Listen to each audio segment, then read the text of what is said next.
Do you have any advice for someone like if they really wanted to adopt the 5 levers and do what you're saying there, and they have a business idea? How do you go about starting something in times that feel so uncertain? Don't borrow money. Don't try to overbuild, and find ways that you can immediately create cash for the service that you deliver, and then use the cash from what you're delivering to build what you're up to. Money can be complicated. Let a nerd help you. We're here to demystify the complex nature of money by getting you answers from financial nerds and whiz kids. Welcome to Ask the Money Nerds, a weekly segment of the Wealth Labs podcast where we answer your most pressing money questions. Hey, if you have more than one loan and want to know how to shave a third of the time off, what it would take to pay these off, or you want to get the best interest rates and know how to boost your credit score in no time, this episode of the Ask the Money Nerds is for you. I'll illustrate the 4 C's to credit and the 3 R's to help you boost and improve your cash flow like a secret weapon for eliminating debt and taking control of your finances. You don't have to stress or sacrifice for years in order to improve your finances. No more sacrificing, scrimping, or pinching pennies until you get blisters on your fingers. That's not required. Let's have you keep more of what you make, and you don't have to live off rice and beans along the way either. All right, Chief of Staff Stolba, we got a good question to start with, right? We do. It came in from Trevor. You want to just dive in? I knew what the question was because I wrote the intro, but yeah, let's do it. Yeah. Here we go. It's a long one, so I have some notes that we'll pull up along the way. Okay. From Trevor, he says, I'm working to free up cash flow and lines of credit for improved score, the ability to get better rates on future loans and insurance, as well as having liquidity for some potential small investments that I feel aligned with that will be important as an entrepreneur moving forward. So here's his situation. So he has a student loan of $11,282. An engagement ring on a line of credit for $660, a line of credit of $613, a credit card with a balance of $12,323. Car number 1 is $2,333, and car number 2 is $47,000. So he also shared some important information about his income. He has 3 streams of income that total just about, let's see here, $105,000 or so. Okay, cool. So he says, I was going to pay off the car and then refinance, take the equity to pay off the student loans, the line of credit, and then have the other $3,000 for an investment that he wants to do at 3 to 5% return on investment per month. So here's his question. Does this make sense, or would you structure it differently? Again, I'm just trying to find cash flow to start putting more equity into businesses. We're living comfortably, but this restructuring could put us on a glide path to economic independence within 2 years, I think. Okay, so first off, if someone can really get 3 to 5% per month, that's 36 to 60% per year. To me, that's going to be a temporary rate of return. That's really hard to get year in and year out, but there could be economic conditions that merit that, the way you buy something, so like you said, got to look at that. But I'd start with the cash flow index. We take each loan individually, divide it by its payment, right? And that's going to spit out the CFI. That tells us which loan to attack first, and then pay the minimum to all other loans. You want to pay the extra to the one with the lowest cash flow index. So loan balance divided by payment, lowest cash flow index, pay the minimum to everything but one. But let's talk about the 3 R's. You can restructure these loans. Is there balance transfers to get a lower interest rate? Is there equity in a home that could be refinanced and pay this off? Is there a car that has equity of these 2 cars, or it could be refinanced, get a lower interest rate, and therefore improve cash flow? So that's the first thing we want to look at is restructure. The second thing is to renegotiate. Can you just get better interest rates, whether it's on the credit cards or things like that, first and foremost? Because if you have a good credit score, you've been paying on time, you're very likely to be able to do that. I would just call and say, hey, you're looking to do a balance transfer, or you're looking to cancel your cards, or you're looking to get to the deals department and find out if there's something better.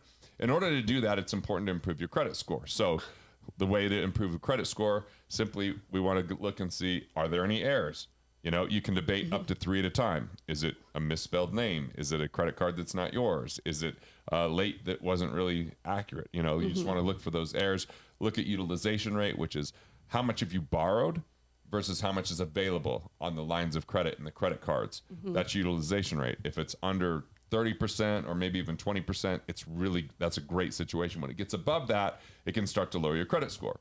So you also want to manage and not use too many hard inquiries where people are looking into your credit to give you like a car or a credit card or a refinance or a bank account. Limit those, soft inquiries or anytime you're looking at it on your own. So the utilization rate, the heirs, those are just a couple pieces. Having an installment loan like a car loan can actually boost your credit score as long as you're paying that on time. Increasing your lines of credit or what's available to you can help you with that utilization rate. And like I said, no more than 3 heirs at a time. So if you can have a good credit score like 760 or above, you can get the best interest rates. The way to do that is make sure you have good cash flow reporting. So when you go to the bank, you have an organized financials. I mean, people that are going through right now trying to get money from the CARES Act, through the PPP or the EIDLs, having organized finances is super would be helpful. Essential right now. And a lot of people had to get them organized for that. So the third C is the right collateral. Collateral like a home or like a car gets a much better interest rate than something like a credit card or just some basic line of credit. And then the fourth C is the right connections. We again saw this with the CARES Act. People that had the right banking relationships got money. People that didn't get money. So it's really important to build those relationships and have them. So the first 2 R's was restructure. The second one was to renegotiate. And the third one is to reallocate.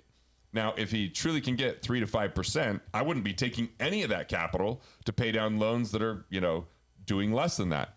But what we always have to consider is what can we earn versus what we pay. We always pay interest either way.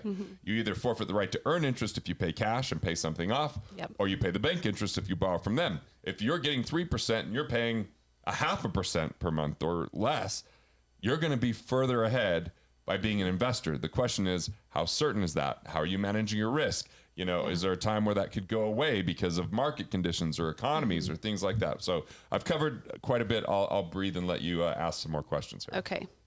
So I guess if we're saying that a 3 to 5% interest rate or return on investment per month is pretty substantial.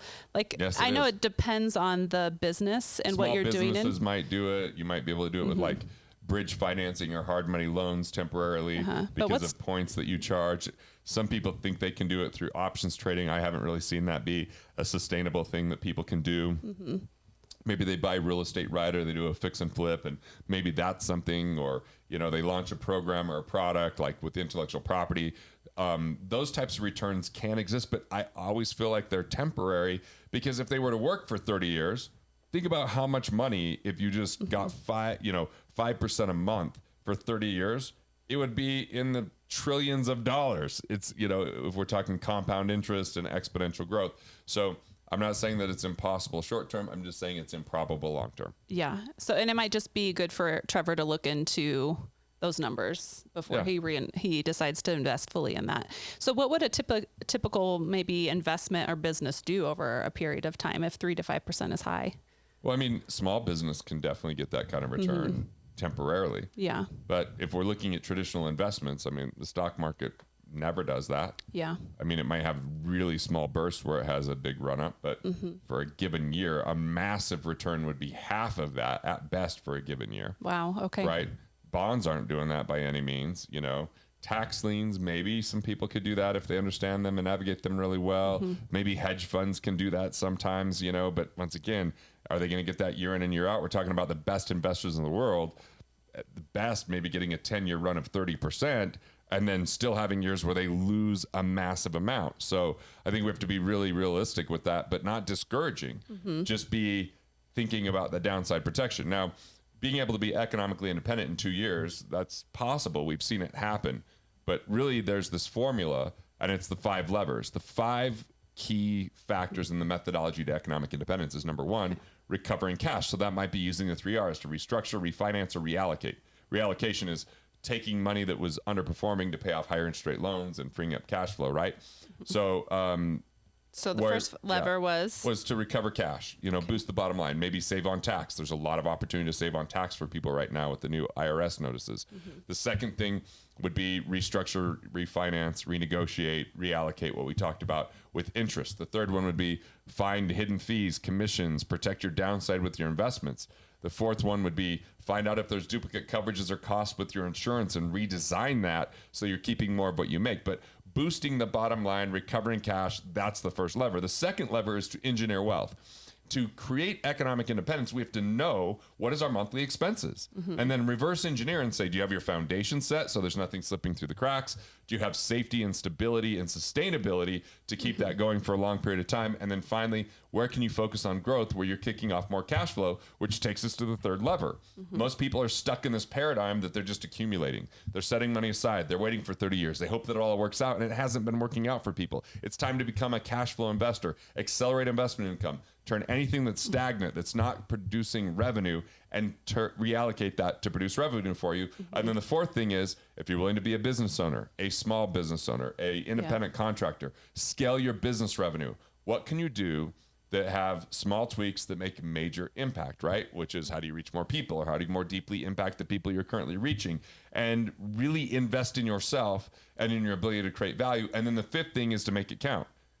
You're your greatest asset, not a stock, bond, or piece of real estate. So how do you enhance and increase your skill set? How do you protect your health? How do you protect your mindset? How do you make sure that you're enjoying life along the way so that you have enough energy to see this through? And, obviously, he's got something that he's really excited about at 3 to 5% for right now. So figure out if you can keep that sustainably, put focus on it, protect that downside, and use all this formula that we've given. So any final sentiments, questions, or thoughts? Well, I was just wondering, one of them, this seems like a great time to, start a business in some ways, but there's also probably some fear around starting a business.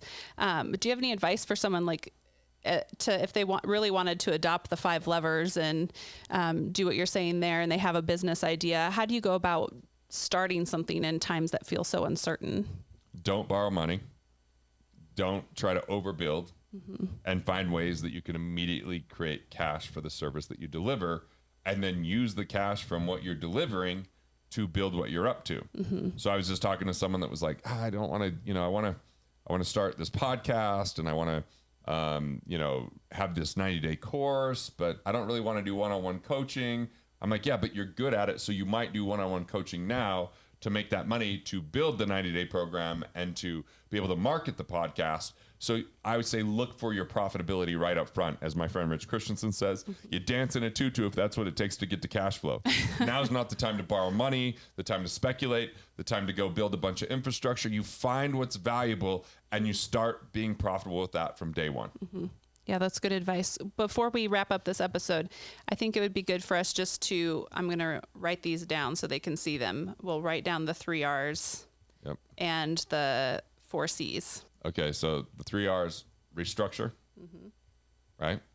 The second one is to renegotiate, get better interest rates. All loans are negotiable.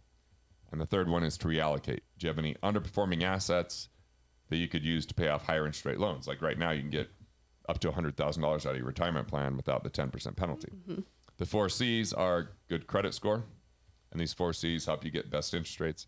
The second C is cash flow reporting.